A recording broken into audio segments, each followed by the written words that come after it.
Hello and welcome. Today we're going to talk about investment strategy.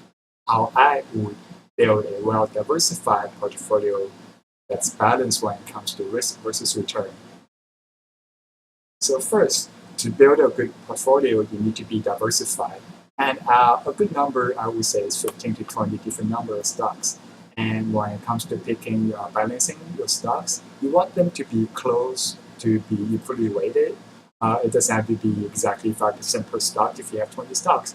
But there's no point of being diversified if you're going to have one stock that's 50% of your portfolio, then that's like having two stocks, with your one stock and everything else together.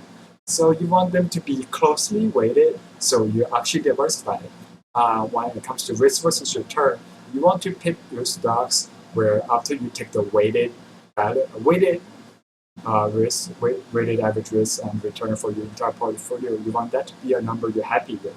So each stock is going to contribute to that. You want to make sure after all you're happy with your portfolio return versus its risk. For historical data, you want to go back, I would say 5 years to find the average return per year and go from that. You don't want to go back too far. And you might have some companies that just started, say, a couple of years ago, and they have really high growth, and they're not going to sustain that for the next couple of years.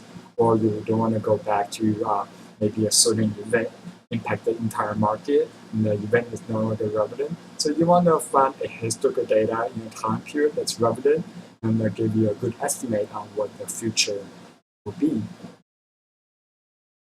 When it comes to be picking stocks, I like to do where you pick 10 primary stocks you're most confident in because if you're picking all the stocks, there's so many different coefficients. It's just really hard to build a balanced portfolio. So I would pick 10 primary stocks, preferably in different industries.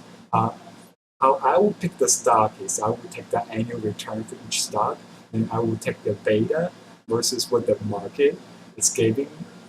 Historically, I would use S&P 500 and use that as a market risk rate, and then I would use the risk-free rate and use CAPM, and I will calculate what the CAPM required rate of return for that stock is. And then I will take the stock return historical data for the past, say, 5 years and compare that to the CAPM required rate of return.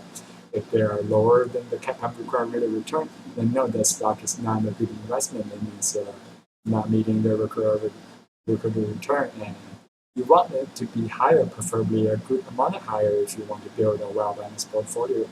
And remember, this is going to be based on portfolio historical data. So you don't know what's going to happen for tomorrow, but this is the best bet. You want to maybe say CAPM required rate of return for your market rate of return, your market return for the past, say, 5 years is 10% each. And you after adjusting for beta with your CAPM, it comes out to be your required rate of return for the stock, say, should be 15%, and the stock is performing at 20% every year. So that would be a good stock to pick. So I would say, based on your risk preference, if you have a stock with a beta of 0.5, and then you have another stock of with beta of 1.5, and they're both performing better than the CAPM recovery rate of return, then that's up to your risk preference. You can pick any stock you want as long as you're happy with the risk for your portfolio. So I would do that for 10 primary stocks you're most confident in based on your, say, stock return versus required rate of return. And then what I would do is pick another 10 complement stock. So you go down the list from stock 1 to 10. Your stock number 1, you have your required rate, you have your return. Then I will go in Yahoo Finance and then pick up another stock to complement that stock. What I mean by that is another stock with a low correlation, maybe a completely different, even negatively correlated field. So it will balance out your portfolio. It will lower your overall risk by diversifying. And a lower correlation or negative correlation coefficient is going to lower your risk without affecting your return. So I would go pick out one complement stock for every one of my primary stock, and to get the lowest possible correlation coefficient while still having a good return versus a CAPM required rate of return. And I would think this would balance out the portfolio and it would lower your portfolio risk as a whole. When it comes to picking stock, you might have a stock have a very high um, return versus its cap and recovery return. What you also want to do is check each individual stock's return on equity because ROE is what limits its growth and dividend because that's your net income over your equity.